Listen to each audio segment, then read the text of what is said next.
د ساينس نړۍ درنو مینوالو کتونکو په خیر راغلی. له ډېر لوی ځنډ وروسته یو ځل بیا ستاسو په مخ کې راغلی یو. د دغه لوی ځنډ وروسته وجه دا وه چې د یوټیوب کوم اپیشل کمپني چې دا هغوی زمونږ چینل یو څه بند کړی او زما لاسرسی ورته نه و. نو د ډېرې لوی مبارزې ډېر سخت کړاو وروستو ما چینل بیا ترلاسه کړلو، خو ما هم چېرې دا هڅه نه وه کړې چې زه بل چینل پرانیزم، ولې چې ما ته پکې خپله غلطي خپله کوتاهي دومره نه ښکارېده د چینل په بندېدلو.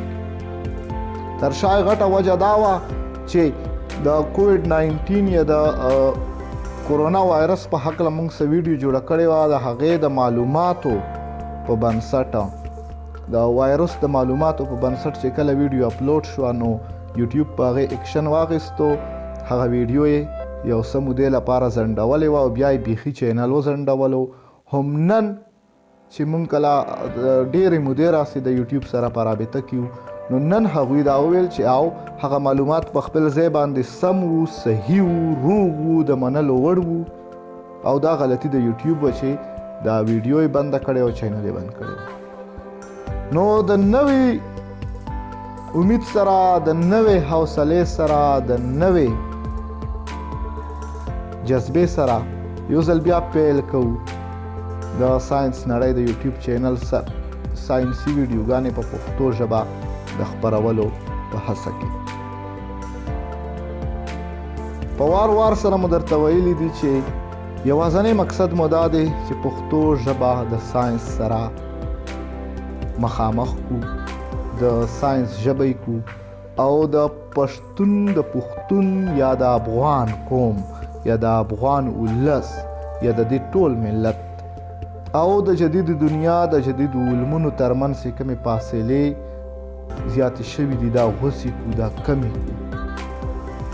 د ساينس لپاره دا ضروري نه وي چې موږ په لاهور یا په کراچۍ پوهنتونونو کې په پردیو ژبو کې هغه څه زده کوو یا یې لټوو چې موږ سره په خپله ژبه کې دومره مواد پراته وي چې موږ بنیادي ساینس نه واخلې تر د جدیدو تحقیقاتو، جدیدو انکشافاتو په سر او خپو پوهیږو.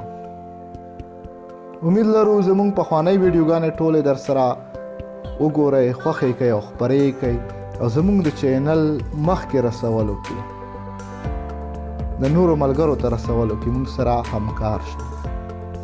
د ساينس نړۍ یوټیوب چینل پیل کول په ډېره لوی اراده، په ډېره لوی جذبه موږ کړي وو.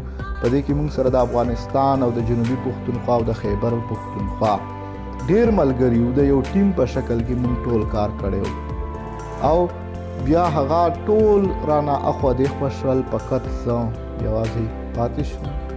اوس بیا زه کوشش کوم چې هغه ایډیټران، هغه کنټیکټ رایټران هغه ټول راغونډ کړم او هره ویډیو چې تاسو ته در رسیږي د هغې نه وړاندې ښه په دقت سره اصلاح شي.